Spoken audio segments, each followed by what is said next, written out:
சீமான் நாடகம் போடுவதாக குற்றம் சாட்டியுள்ள நடிகை பிரச்சனையை தீர்க்க பெங்களூரு செல்வதாக ஏன் கூற முடியவில்லை என்று சீமானுக்கு வீடியோ மூலம் கேள்வி எழுப்பியுள்ளார்.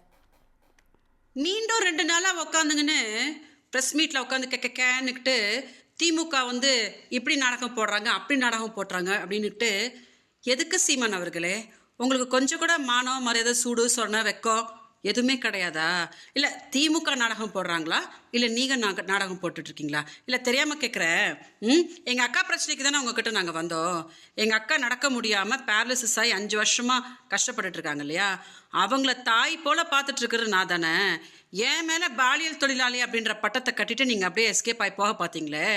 உண்மையான நிலைமை என்ன அப்படின்னு காட்டுறதுக்கு முக்தார் அகமது தான் சென்னையிலேருந்து கிளம்பி வந்து எல்லாத்தையும் காட்டினார். நாம் தமிழர் கட்சியிலேருந்து யாராவது விஜயலட்சுமியோட நிலைமை என்னன்னு பாருங்க அப்படின்னு காட்டினாங்களா?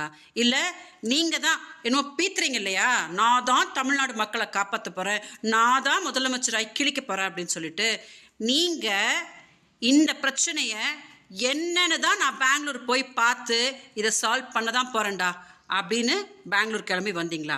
அதான் சுப்ரீம் கோர்ட் சொல்லியிருக்காங்கல்ல, என்னன்னு பேசி அதை சமாதானம் பண்ணுங்க அப்படின்னு சொல்லிட்டு அதெல்லாம் அப்படியே விட்டுக்கிட்டு உட்காந்து ப்ரெஸ் மீட்டை என்னமோ பெரிய உத்தமர் மாதிரி திமுக அதை பண்ணுச்சு இதை பண்ணுச்சு அப்படின்னு தூணு. எனக்கு நீங்கள் சிரிச்சா எனக்கு அப்படியே எரியும்.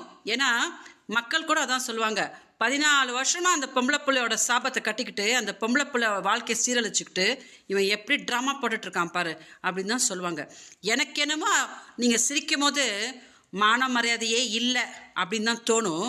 இந்த வீடியோ பார்க்கும்போது கொஞ்சமாவது உங்களுக்கு அந்த மான மரியாதை சூடு சொன்ன ஏதாவது வருதா அப்படின்னு பார்க்குறது தான் பேசிகிட்டு இருக்கேன். ஆனால் தயவு செஞ்சு இதை கொஞ்சம் டெலிகாஸ்ட் பண்ணுங்கள்.